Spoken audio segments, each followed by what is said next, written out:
Yeah, good morning. My mate Fish, I feel sorry for him, he's gone for quite a lot. About 6 weeks ago, he was rushed to Charing Cross Hospital, supposed to have took something that he shouldn't have took. I know, so he thought he OD'd, and he didn't OD, he just collapsed on the floor, bashed his head, yeah. They put him in he was in a life support unit for a couple of days. They couldn't, they had to keep giving him certain things to bring him back round, yeah, so he did. And then he come out, he was only out a couple of hours, got himself dressed up and decided to run all the way to Hanger Lane Station and come back, which is crazy. So he just got for life support machine. He's old soldier Fish, he's as strong as an ox, yeah.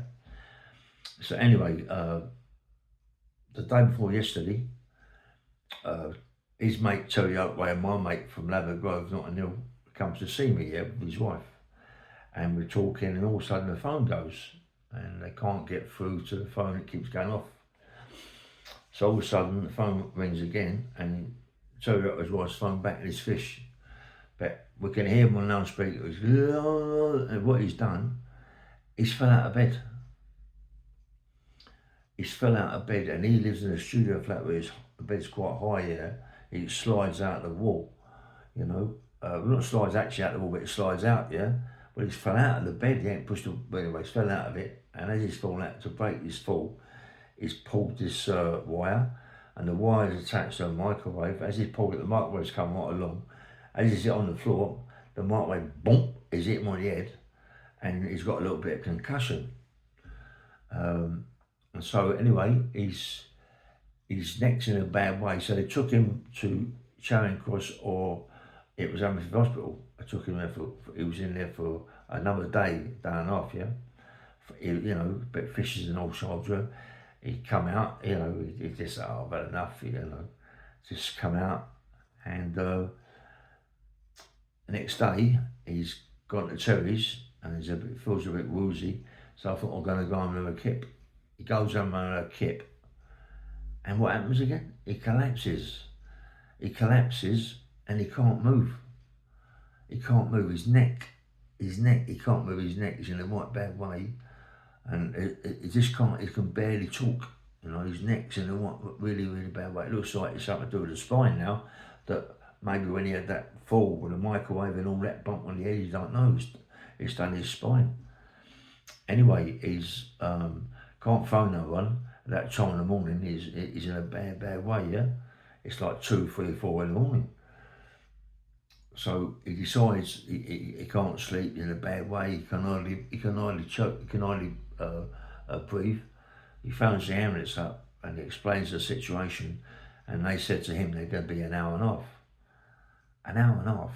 He can't believe it, because Charing Cross Hospital is just round the corner and Hammersmith Hospital is even nearer. He can't believe an hour and a half, and he can't stand the pain. The pain's too much, and Fish is an old soldier, the pain don't really bother him, you know? You know what I mean? After you've been in prison for so many years and gone through so much crap, that little bit of pain he done, I bet it wasn't a little bit, it was a lot. So he decides to get dressed, right? And it's hard work for him to get dressed, but he walks down the stairs and it's really, you know, it's taking him ages, 10, 15, 20 minutes, you know. Eventually gets out, walks to the end of the road to wait for a bus that's going to take him to Charing Cross or Hammersmith Hospital, yeah? So he's waiting there, and all of a sudden the bus is X amount of time, he can't wait. So he decides it's quicker to go home and wait for the ambulance than it is to wait for the bus.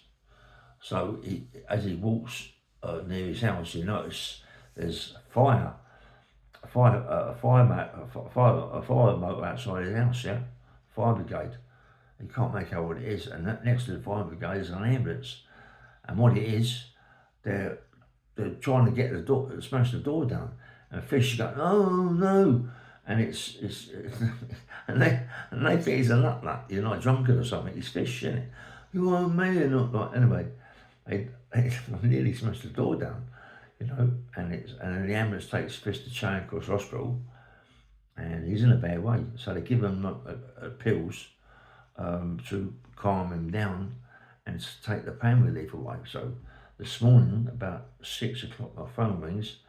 I look at it and it's Fish. I went, oh no, I don't need Fish in the morning. Anyway, I can't leave it, I've got to pick it up. And I went, what's up with you? He said, I'm in Charing Cross Hospital, actually, I can hardly talk. My neck's in a bad way, it's really odd. But as he's talking to me, so the stuff they give him, which is more like morphine, you know, the stuff they give him is making him better. And he starts talking to me. So he's talking to me nearly 2 hours, Fish, which I don't mind as long as he's okay, yeah. And he's also the nurses coming in. We can see him laughing, Fishies. Do you want breakfast? Yes, I had this or that, this or that. He said to me, Ray, he went, mate, I'm not joking. I'd rather stay here in hospital for a couple of days rather than go back to my flat.